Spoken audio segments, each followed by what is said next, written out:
Hello, I'm Spencer McKenna of Detox English, and this is your first lesson of advanced listening. You might be wondering, how is this class different from other listening courses? This class is different because we will be focusing on the phrases and the vocabulary. We will see them repeated in new and different ways. The reason that you can't understand advanced listening passages is not because you can't hear. It is not an ear problem. Rather, it is a comprehension problem. So to solve this comprehension problem, we need to know the expressions well, and we need to know how these terms and expressions are used in different types of texts. So that is the focus of our listening course, and I guarantee by the end of this course, you will feel more confident listening to various, diverse, advanced English passages. Then, let's get started with Lesson 1. Lesson 1 is the danger of trying to appease others. So appease means that you are trying to avoid conflict. You are trying to make that person happy so that there is no argument or fight. If somebody is constantly appeasing others, you can call them a people pleaser. They want to make people happy. Then what could be the dangers of trying to appease others? Think about this as we start with dictation. In this first dictation, you will listen to the passage 2 times, and you will fill in the blanks. So if you don't get the blanks the first time, you have one more chance to do so. Get your pens and pencils ready, and we will begin. Whether it be small scale or large scale, appeasement is a dangerous tactic. During World War II, appeasement was the preferred policy in the UK and France. Despite the abhorrent acts of Hitler and Nazi Germany, the UK and France were apprehensive of a backlash in the form of all-out war with Germany and criticism from their own citizens. Self-preservation and insecurity took the driver's seat in the country's decision-making. There's no knowing if appeasement extended the war, but many argue it did. Okay, hopefully you got most of the blanks. If you didn't, we're listening one more time. Get ready. Start. Whether it be small scale or large scale, appeasement is a dangerous tactic. During World War II, appeasement was the preferred policy in the UK and France. Despite the abhorrent acts of Hitler and Nazi Germany, the UK and France were apprehensive of a backlash in the form of all-out war with Germany and criticism from their own citizens. Self-preservation and insecurity took the driver's seat in the country's decision-making. There's no knowing if appeasement extended the war, but many argue it did. Okay, hopefully you got all of those blanks the second time. Let's check. The first blank was whether it be. So we have 2 choices, whether it be A or B. In this case, whether it be small scale or large scale. We'll be talking more about these expressions later, so if you're seeing them for the first time, don't worry, we'll talk about them. The next one is appeasement. So appeasement is a dangerous tactic. Appeasement, the noun form of appease. Then we've got despite the abhorrent acts. So we've got a little bit of a longer one here. It's a longer expression. So despite the abhorrent acts of Hitler and Nazi Germany, this next part of the sentence happened. We'll be talking more about despite in a moment. And a backlash. A backlash. So this one, make sure you have a in front of backlash. If you missed it, make sure you write it. It should have a, as it is a countable noun, a backlash. Then we've got self-preservation and insecurity. Self-preservation and insecurity. We'll be talking more about self-preservation. Insecurity is feeling like you're in a weaker position. And then the last one, there's no knowing if. There's no knowing if appeasement extended the war. We'll talk more about this expression and some similar expressions in a moment. So check the blanks, see how many you got right, and let's move on. So we're going to talk about those keywords so you can better understand them before you see them used in different texts. So the first one was whether it be. So whether it be is a prepositional phrase, whether it be A or B, and then you have to finish the sentence. So it is followed by a comma and then a longer clause afterwards. So it is a more formal version of this expression, whether it is A or B. They are very similar, but whether it be is a little more formal and a little bit more traditional. So it has become less common. Whether it is A or B is a little more modern, so it is more common. You will see whether it is more than whether it be. Another small difference between the two, whether it is a little less hypothetical. So if it is a hypothetical situation, you're imagining it, then whether it be would be more appropriate to use. So keep that in mind. The next one is appeasement. This is a noun. You saw the verb form in the title, appease. So appeasement, a synonym is conciliation. Conciliation. Let's see an example sentence of that. Attempts at conciliation failed, so the dispute went on. Attempts at conciliation failed, so the dispute went on. So appeasement, conciliation, they both mean that you're trying to stop a conflict from happening. So you're trying to make the person satisfied or happy so that the disagreement or the conflict doesn't go any further. So the next time you use appeasement, you can use that, or you can use conciliation. Then we have despite.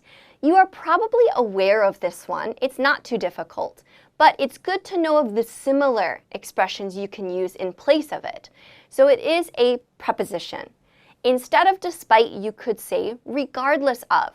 So regardless of the abhorrent acts of Hitler and Nazi Germany. Or you could say in spite of. So that means the first part of the sentence is true, but even though that is true, the second part of the sentence is also true. So these statements are usually a little contrasting. It's kind of surprising that the second part happened because the first part is also true. So use despite, regardless of, or in spite of, interchangeably. And the next one we have abhorrent. This is an adjective. Here we're talking about the abhorrent acts of Hitler and Nazi Germany. So abhorrent means morally bad. So it's a terrible thing. Most people, common people, would look at something abhorrent and think that it's disgusting. It's despicable. So these are some other good words you can use. Despicable, disgusting. So another good one is repugnant. So that is a synonym, repugnant. And an example sentence. Your actions are repugnant to me. Your actions are repugnant to me. So this means what you are doing right now, I find disgusting. I think it's morally wrong. Maybe the person is stealing, lying, swearing. It could be any action, but for me, I think it is abhorrent. Then we've got apprehensive of. That is followed by something. So apprehensive of something. Apprehensive of something happening. This is an adjective phrase. So feeling worried about a future event. It's not something that happened yet, but it is something I am worried will happen. So apprehensive of is an upgraded way to say worried about, concerned about, or scared about.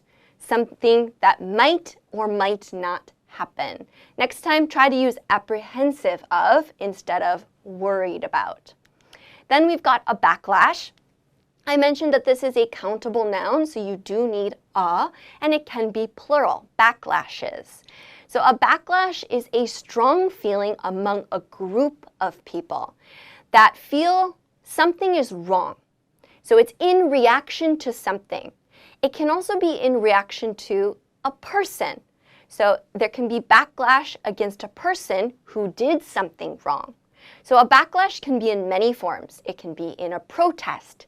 So you take to the streets with signs and share your negative emotions about something.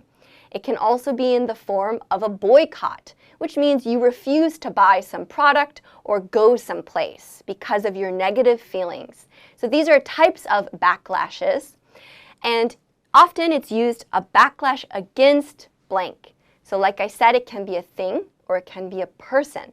A backlash against somebody or something. Then we've got all out.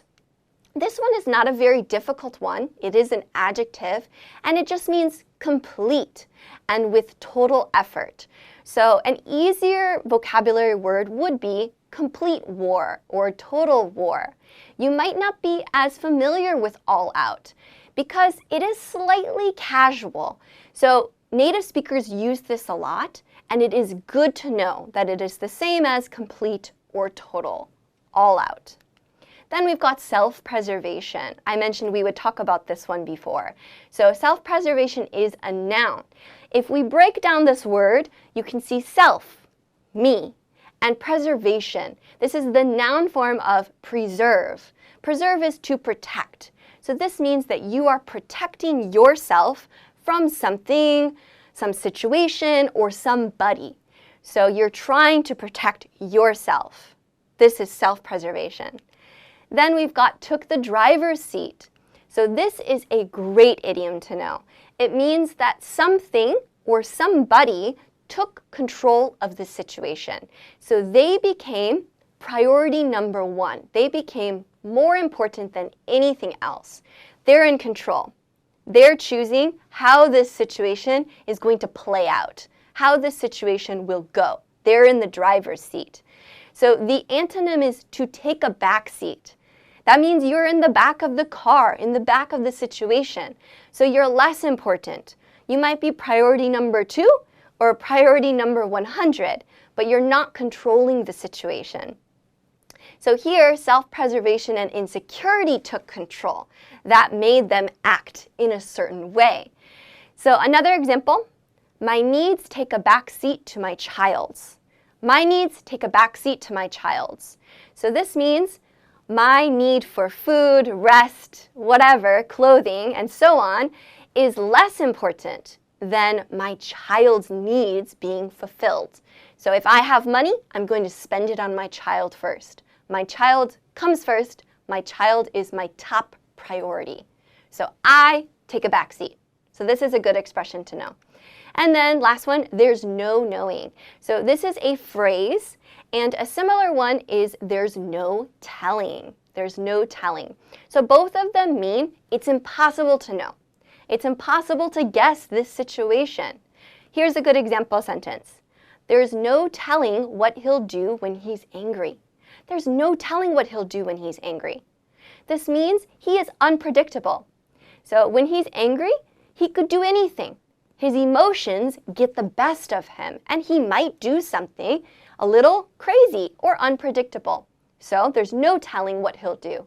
There's no knowing what he'll do. I hope that explanation helped you in understanding these expressions. Now we're going to see those expressions in a different listening passage. After the passage that you will only hear one time, you will have 3 comprehension questions to answer. So take notes if you feel like you should, and let's see how much you understand. Get ready. We'll begin. Whether it be to your loved ones or strangers, appeasement will rarely benefit you. When you meet someone who does abhorrent things, you might become apprehensive because there's no knowing what they will do next. You could go into all-out self-preservation mode. Despite your better judgment, your fear will take the driver's seat and you'll do whatever the person wants. However, a fear of a backlash will only hold you back. Then, the only one who loses out is you. Okay, how much of that did you understand after hearing those expressions? Let's see. So the first question is, what can happen when you meet someone who does abhorrent things? Remember I talked about abhorrent, morally bad. So something that most people would think is the wrong thing to do. I'm going to give you 30 seconds.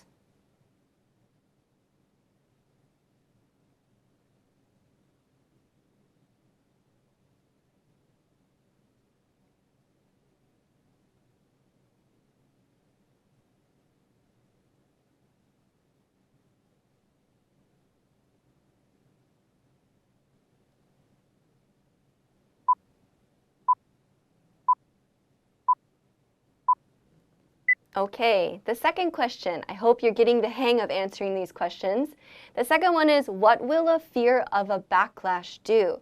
Remember, backlash is a negative reaction, and it can be in many different forms and types, but it means I'm unhappy with some situation, so I'm expressing that. It's a backlash. This time as well, I'll give you 30 seconds.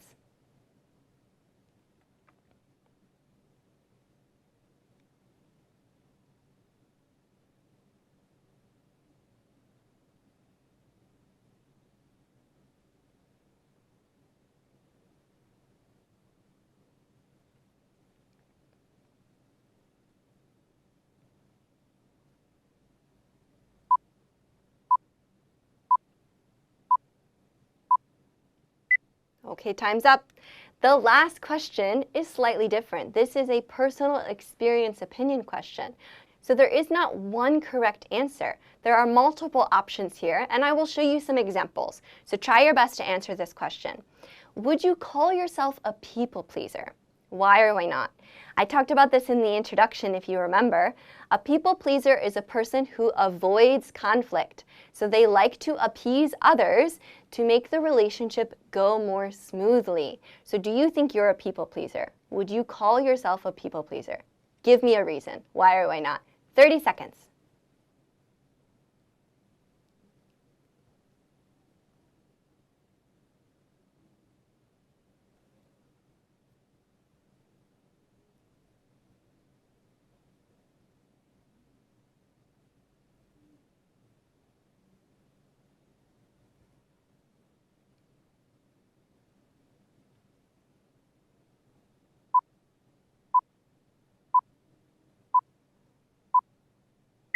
Time's up for that question. I hope these first comprehension questions weren't too hard.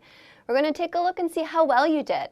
So the first question is, what can happen when you meet someone who does abhorrent things, morally terrible things? This one does have a correct answer. So the answer is, you might become apprehensive because there's no knowing what they'll do next. So if we take a look here, abhorrent things, we should find those keywords. So when you meet someone who does abhorrent things, you will become apprehensive. There's no knowing what they will do. There's no telling what they will do. You could go into all-out self-preservation mode. That means you just think about protecting yourself. You can't think about anything else. You can't think about solving the problem, only protecting yourself. And this might mean that you let the person do whatever they want. So your fear could take the driver's seat and control the situation, and you just appease the person. You give them what they want. So if you have most of this information in your answer, you did a great job. The second one was, what will a fear of a backlash do? The best answer here, it's a little shorter. It will only hold you back. So let's take a look. Backlash, we've got it right here. A fear of a backlash will only hold you back. This means you cannot move forward. You cannot get any success or get anything that you want because you're so scared somebody will have a negative reaction, that they will backlash. And you'll be the only one who loses out in that situation. They get what they want and you don't get what you want. So if you have this answer, you did a great job. And the last one, this one doesn't have only one good answer. Remember, it's an open-ended question. So a possible answer could be something like this. I would call myself a people pleaser. I like to appease others and avoid a backlash. In other words, I avoid conflict. So yes, I agree I'm a people pleaser, right? I appease others, I give them what they want. I don't want to fight with them. I don't want them to backlash and have some negative reaction. So I'm a people pleaser. You might say, no, I'm not a people pleaser. In this case, you could say, I wouldn't call myself a people pleaser. I don't fear conflict, and I don't like following others' orders, especially abhorrent people. So people who do morally wrong things, I don't want to listen to what they tell me to do, and I don't care if I make them happy or not. I'm not a people pleaser. So if you had something like this, then you had a great answer.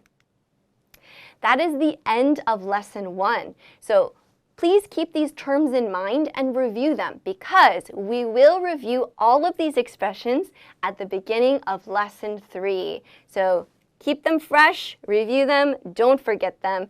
That's the only way you can increase your listening skills. And I'll see you next time. Bye!